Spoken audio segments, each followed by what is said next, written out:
कब्रिस्तान है, उसको आप एक झट में कह देंगे ये वक्फ बाय यूजर है, रिकॉर्ड नहीं है, वो खत्म हो गया सारी चीजें। और दूसरी सबसे बड़ा इंपॉर्टेंट चीज है कि आपने कहा सेक्शन 2 में जो ट्रस्ट है, अगर कोई ट्रस्ट है तो वक्फ अप्लाई नहीं होगा। भाई हमारे यहाँ जितनी यूनिवर्सिटी हैं, कॉलेजेस हैं, सब में मस्जिदें हैं, मदरसे हैं और उसके अंदर कब्रिस्ताने हैं, वक्फ किया हुआ है, उसमें बहुत सारी चीजें, आप एक झटके में कैसे कह दें कि वक्फ खत्म हो जाएगा? सबसे बड़ा चीज तो यह है कि आप जो अमेंडमेंट हुआ इसमें सेक्शन 3 में पार्लियामेंट में अमेंडमेंट जो हुआ उसमें यह कह दिया गया कि भाई जो एंशिएंट मॉन्यूमेंट्स हैं वक्फ से बाहर हो जाएंगे, वक्फ एक्ट अप्लाई नहीं होगा। मतलब एक झटके में पूरा हिस्ट्री जितने 200 साल 500 साल पुराने जो हमारे वक्फ किए हुए, वक्फ क्या है? वक्फ मुसलमानों का एक अपना मजहबी एस्टेब्लिशमेंट है और ये इस्लाम का एक बहुत खास जुज्व है, मतलब कि इंपॉर्टेंट चीज है, फंडामेंटल राइट्स है।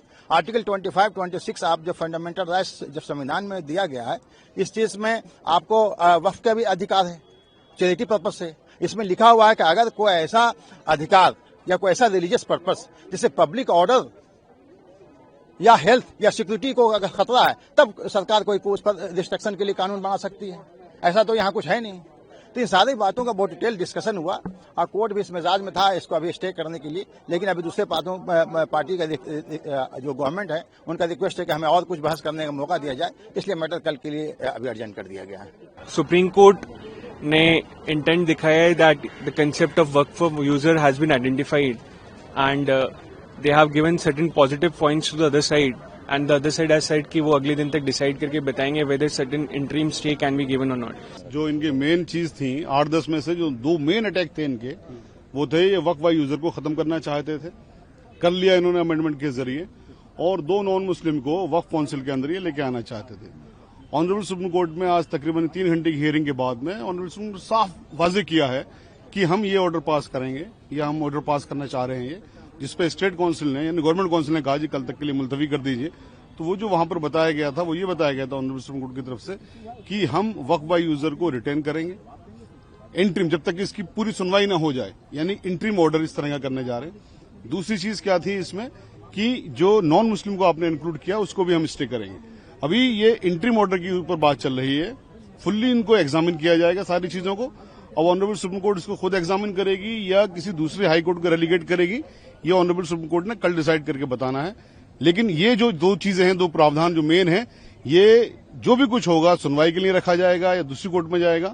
ये ऑनरेबल सुप्रीम कोर्ट ने जो आज अपना माइंड दिया है उसके मुताबिक ये दोनों प्रावधान को स्टे करने के बाद दिया जाएगा। वक्फ अमेंडमेंट एक्ट को चैलेंज करने वाली जितनी याचिकाएं थी सबों की सुनवाई माननीय सर्वोच्च न्यायालय के मुख्य न्यायाधीश के अदालत में हुआ। आज दोनों पक्ष को सुना गया, लेकिन जो आगे की सुनवाई है वो कल 2 बजे के लिए एडजर्न किया गया है और अभी सुनवाई पूरे केस में जारी है। जो मुस्लिम पक्ष के जो वकीलों का कहना था कि सेक्शन 3 में, सेक्शन 9 में, सेक्शन 14 में, सेक्शन 36 में और सेक्शन 83 में जो अमेंडमेंट्स हुए हैं वो अमेंडमेंट्स उनके फंडामेंटल राइट का हनन करता है। ये मुस्लिम पक्ष का दलील था कानून के हिसाब से।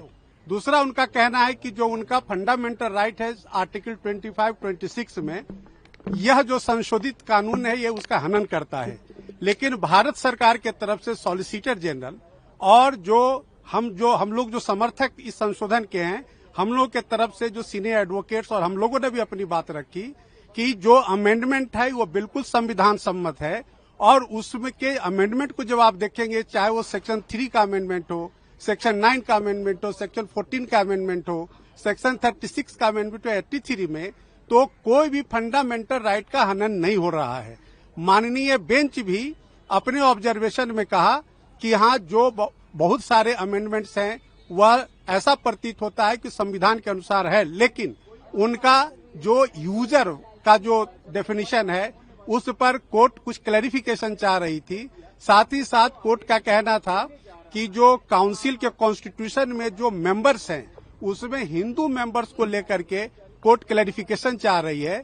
इन 2 मुद्दों पर कल सॉलिसिटर जनरल साहब से और जो हिंदू पक्ष के जो तमाम हम वकील हैं हम लोगों से उस पर असिस्टेंस मांगा है, क्लैरिफिकेशन मांगा है। अब कल जो है सारे मुद्दे की सुनवाई 2 बजे होगी। कोर्ट कन्विंस हुआ और कोर्ट पहले से भी जानता था, ये बेंच पूरा समझती थी कि ये मामला क्या है।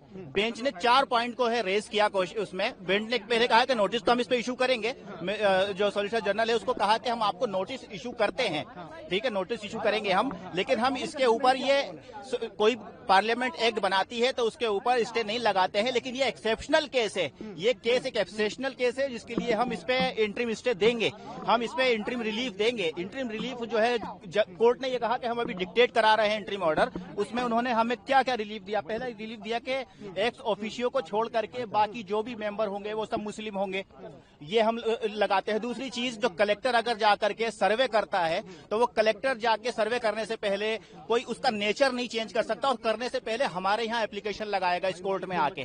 तीसरा, ये उस कोर्ट ने कहा कि जो भी प्रॉपर्टी है, चाहे वो वक्फ बाय यूजर है या चाहे वो रजिस्टर्ड है, उसका डी नोटिफाई नहीं करेगी सरकार जब तक हम ये मामला नहीं सुन रहे हैं। तो ये चारों ही चीजें हमें चाहिए थी और यही चीजें कोर्ट समझ चुका और इसी चीज के ऊपर कोर्ट हमें जो है वो इंटरिम ऑर्डर दे रहा है। तो तुषार मेहता लिटरली गिड़गिड़ाने लगे कोर्ट के सामने कि हमें और सुन लिया जाए, हमें और टाइम दे दिया जाए, हमें कल के लिए रख दिया जाए। तो जज ने काफी रजिस्ट होकर के फिर हमने भी कहा कि ठीक है, आप इनको अपॉर्चुनिटी दीजिए, मिस्टर मेहता को आप सुनिए और फिर हम भी कल और कुछ सुनाएंगे कोर्ट को। और कल 2 बजे के लिए ये रखा गया है। अल्टीमेटली ऑर्डर पास नहीं हुआ है, जो ऑर्डर पास नहीं हुआ, लेकिन जजेस क्या चाहते हैं, कोर्ट कैसा सोच रहा है वो हमें पता चल गया और कोर्ट किस तरीके से फैसला, कोर्ट पूरा मैटर समझ चुका है, सेंसिटिविटी समझ चुका है और कॉन्स्टिट्यूशन कैसे जो है वो वायलेट हो रहा है वो कोर्ट समझ चुका है।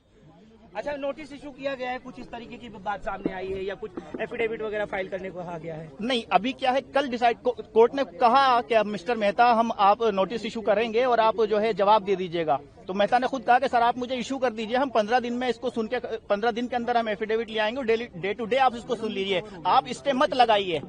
जज ने कहा कि नहीं, स्टे लगाना जरूरी है, इंटरिम रिलीफ देना जरूरी है, because it's an exceptional case जी। तो कल हो जाएगा इंशाल्लाह।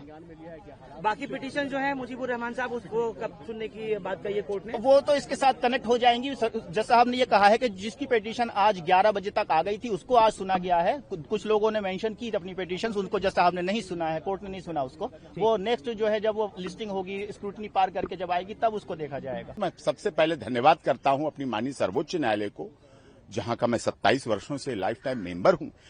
यहां उन्होंने बिल्कुल निर्भीकता, निष्पक्षता, निडरता के साथ बहुत जल्दी सुनवाई लगाई, जैसा जनरली नहीं सुनवाई हो पाती, लेकिन क्योंकि धार्मिक भावनाएं हैं, सवाल हैं लोगों के। वैसे तो ये वक्फ का अमेंडमेंट एक्ट बिल लोकसभा द्वारा पास हो चुका, उसके बाद राज्यसभा द्वारा पास हो चुका। आदरणीय जगदम्बिका पाल ने इसमें बहुत बड़ी कमेटी बना के उसका पूरी चर्चा की, सबके सुझाव लिए। All India Muslim personal law board ने भी दिया, देश के महामहिम राष्ट्रपति ने उस पर मोहर लगाई, अन्य राज्यों ने भी मोहर लगाई। वेस्ट बंगाल की अपनी हमारी बहन ममता दीदी जी उससे कुछ नाराज हैं, उनकी आपत्ति है, तो उनकी आपत्ति और ऐसे कुछ लोगों की जिनकी भी आपत्ति है, आपत्ति तो होगी, यही तो लोकतंत्र की परिभाषा है। कोई कहेगा इसमें कुछ गलत है, कोई कहेगा सही, लेकिन ज्यादातर लोगों ने लोकसभा, राज्यसभा और देश के महामहिम राष्ट्रपति जी ने उसको बहुमत से पास किया है। तो निश्चित तौर पर कुछ जो शिकायतें थी उनको दूर कर रही माननीय सर्वोच्च न्यायालय सुनवाई कर रही है और जो भी परिणाम आएंगे वो अच्छे होंगे, जो भी फैसले आएंगे वो अच्छे होंगे। हमारी सर्वधर्म समभाव, सर्वजन हिताय, सर्वजन सुखाय की भावना और ये अपनानी चाहिए। देश में शांति रहना चाहिए, अमन चैन रहना चाहिए। इस तरह की जैसी ममता दीदी ने भाषा का प्रयोग किया। मुस्लिम पक्ष ने कुछ बिंदु उठाए। पहला था वक्फ बाय यूजर, जिसको लेकर के उन्होंने आपत्ति करी। दूसरा ये था कि भाई जो वक्फ बोर्ड के जो नए बोर्ड और ट्रिब्यूनल्स अमेंडमेंट के बाद जो गठित हुए हैं, उसके अंदर जो 2 नॉन मुस्लिम्स को जोड़ा गया है, उसको लेकर के उन लोग को आपत्ति थी। तो यहाँ पे हमारा हिंदुओं पक्ष का ये कहना है न्यायालय के समक्ष कि देखिए 1995 के वक्फ बोर्ड में ये था कि वक्फ बोर्ड ओपनली ये कहता है कि अगर कोई भी गैर मुस्लिम वक्फ बोर्ड को संपत्ति डोनेट कर सकता है, वो किसी भी गैर मुस्लिम से संपत्ति लेने के लिए तैयार है। पर अगर कोई भी गैर मुस्लिम वक्फ बोर्ड या ट्रिब्यूनल का हिस्सा बनता है, वो उनको आपत्ति है। तो इस चीज को लेकर के उन्होंने मुद्दा उठाया, जो हमारे अधिवक्ताओं ने, हमने उस चीज का पुरजोर विरोध किया। उन्होंने पूरी कोशिश करी कि आज स्टे लगे, तो उसमें भी वो नाकाम रहे। दूसरा, माननीय दिल्ली हाईकोर्ट के समक्ष भी बहुत सारी ऐसी याचिकाएं पेंडिंग है जहां पे पहले पिछले वक्फ बोर्ड को चैलेंज किया गया है। और दूसरा जो सबसे बड़ा बात ये है कि जब कमेंट्स में जजेस ने कमेंट में ये भी कहा कि एक समय में दिल्ली हाई कोर्ट की प्रॉपर्टी को भी वक्फ बोर्ड कह करके क्लेम किया जा रहा था। तो उस चीज को लेकर के हमने आपत्ति उठाई है और हमें पूरी उम्मीद है कि जो अमेंडमेंट्स हैं वो सरवाइव करेंगी और स्टे नहीं लगेगा। हमारा ऐसा कहना है कि वक्फ एक्ट 1995 के बहुत सारे ऐसे प्रोविजंस हैं जो ड्रैकोनियन हैं, जिसको पूर्णतः खत्म होना चाहिए। और एक दो तरह की सिचुएशन है। सबसे पहली सिचुएशन ये है कि जो आज एक बैच ऑफ पिटिशंस लगाई गई हैं जिसमें वक्फ एक्ट को चुनौती दी गई है, अमेंडमेंट एक्ट को। तो अगर एक ऐसी सिचुएशन बनती, क्योंकि उसमें उन्होंने स्टे की भी बात कही है, तो अगर स्टे की बात कही है तो जो पहले के प्रोविजंस हैं वो लागू हो जाएंगे। तो हमने कहा है कि वो प्रोविजंस को भी स्टे करना चाहिए, क्योंकि वो सारे प्रोविजंस भी ड्रैकोनियन है। Point number 1। पॉइंट नंबर 2, वक्फ एक्ट 1995 में ड्रैकोनियन प्रोविजंस अभी भी हैं जो अमेंडमेंट एक्सरसाइज से रह गए, उसको भी हमने चुनौती दी है। फॉर एग्जांपल, जो पर्सन एग्रीव्ड शब्द यूज है, जिसमें नॉन मुस्लिम्स भी आते हैं और उनको ये ऑब्लिगेशन है कि उसको वक्फ ट्राइब्यूनल में चैलेंज करें, उनकी जमीन अगर चली गई है, उसको हमने चैलेंज किया है। वक्फ ट्राइब्यूनल पूर्णतः गलत है, सारे मामले सिविल कोर्ट जाने चाहिए, ये मांग हमने की है। सेक्शन 89 में अगर वक्फ के खिलाफ केस फाइल करना है तो नोटिस देने का प्रावधान है, उसको हमने चैलेंज किया है। शामला दा, जो एक गांव समाज की जमीन होती है, वो पूरी की पूरी जमीन वक्फ को घोषित कर दी गई है वक्फ की डेफिनेशन में, उसको हमने चैलेंज किया है। इसके साथ साथ और भी ऐसे प्रावधान है, सेक्शन 28 है, 29 है, सेक्शन 41 है, सेक्शन 36 है, जिन सब में डबल रजिस्ट्रेशन का प्रोविजन है। इन सबको भी हमने चुनौती दी है और हमारी ऐसी मांग है कि वक्फ एक्ट 1995 के जो ड्रैकोनियन प्रोविजन है उन सबको स्टे किया जाए और जो अभी ड्रैकोनियन प्रोविजन रहेंगे उनको भी स्टे किया जाए। तो सर, जो नया एक्ट जो अमेंडमेंट सरकार ने किया है उससे स्थिति में कितना बदलाव? नहीं, देखिए, जो नया अमेंडमेंट एक्ट आया है वो काफी अच्छा है, काफी हमने कदम आगे बढ़ाया है। जैसे सेक्शन 3B आया है, 3C आया है, 3D आया है। वक्फ बाय यूजर को खत्म किया गया है और जो पूर्व में वक्फ बाय यूजर है, अगर उस पर डिस्प्यूट है तो वक्फ बाय यूजर नहीं माना जाएगा। ये सब उसमें मेंशन है। सारे वक्फ के डॉक्यूमेंट्स का दस्तावेज सबमिट करने का मैंडेट दिया गया सेक्शन 3B में। सेक्शन 3C में कहा गया कि सारी सरकारी संपत्ति वापस ली जाएंगी। सेक्शन 3D में कहा गया कि वक्फ का जो कानून है वो ASI संपत्तियों पर लागू नहीं होगा और वक्फ बोर्ड जो है उसमें जो उसका कॉम्पोजिशन है उसको भी बदला गया है। तो काफी बेहतर चीजें हैं, पर कुछ कुछ चीजें रह गई हैं, उसको हमने माननीय सर्वोच्च न्यायालय के सामने चुनौती दी है। दूसरा जो पक्ष है, जो मुस्लिम पक्ष से कहें तो उनका कहना है कि एक्ट अमेंडमेंट गलत है, उससे उनके हित प्रभावित होंगे। आप क्या कहते हैं? नहीं, देखिए, मेरे हिसाब से तो अमेंडमेंट एक्ट सही है और अमेंडमेंट एक्ट इस समय जो हित प्रभावित हो रहे हैं वो हिंदू समाज के हो रहे हैं, जो अन्य समाजों के हित प्रभावित हो रहे हैं। अगर ये कहना कि उनका हित प्रभावित हो रहा है तो मुझे तो उसमें कोई ऐसा प्रोविजन लगता ही नहीं है। आप मुझे बताइए, अगर इस्लामिक लॉ ये कहता है कि वक्फ बिना वक्फ डीड के नहीं हो सकता है, तो यही बात तो सेक्शन 36 में लाई गई है।